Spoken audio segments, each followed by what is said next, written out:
Thirdly, there is a bigger challenge, and next please, and that is unipolarism in the name of neocolonialism and modernization and westernization. So, we hear people telling us, unless you get westernized, you cannot be modernized, and that can be seen very easily in the streets of Islamabad, streets of Istanbul, streets of Jakarta, anywhere.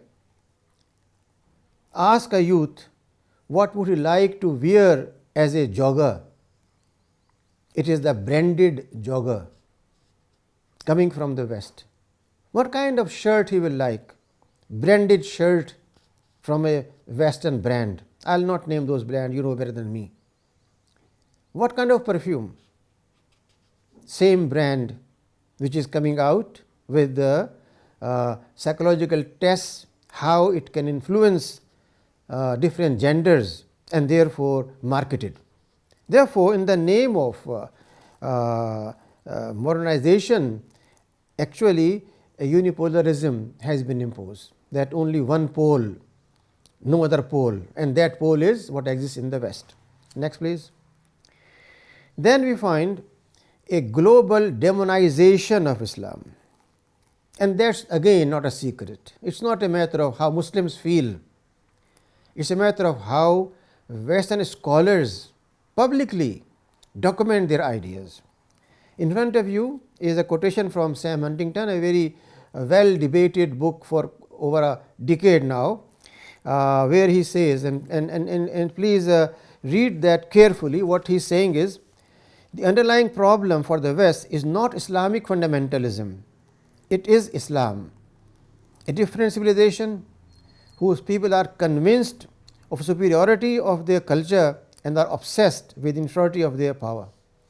In very few and simple words, he has put the whole mind of the West very clearly and documented it in a printed form.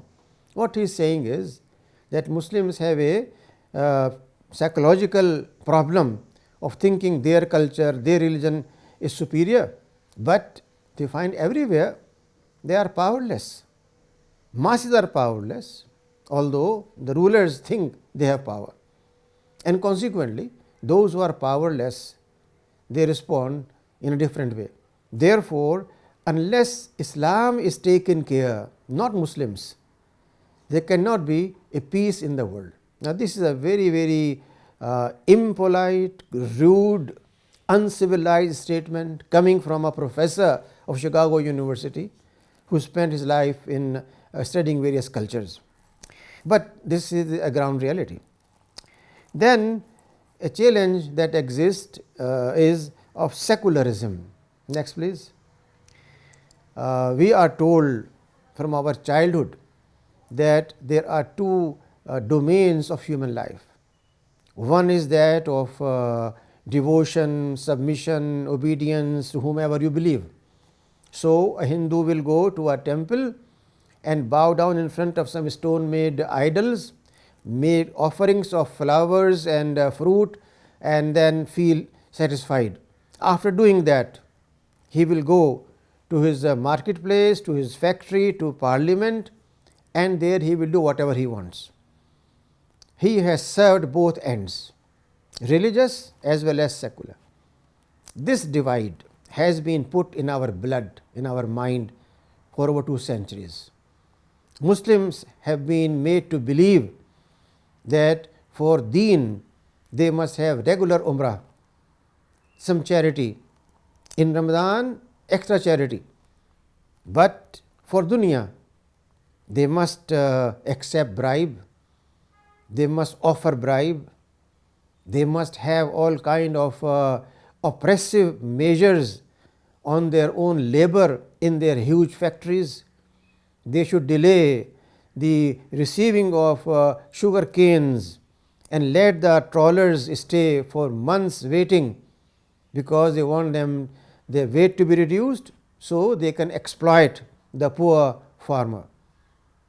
This is economics, this is dunya, this is what people do, and I must do it, otherwise I will not make money. This divide exists in every single Muslim's mind. exceptions may be. But this is a challenge that came from outside, because Islam never wanted to have that kind of divide.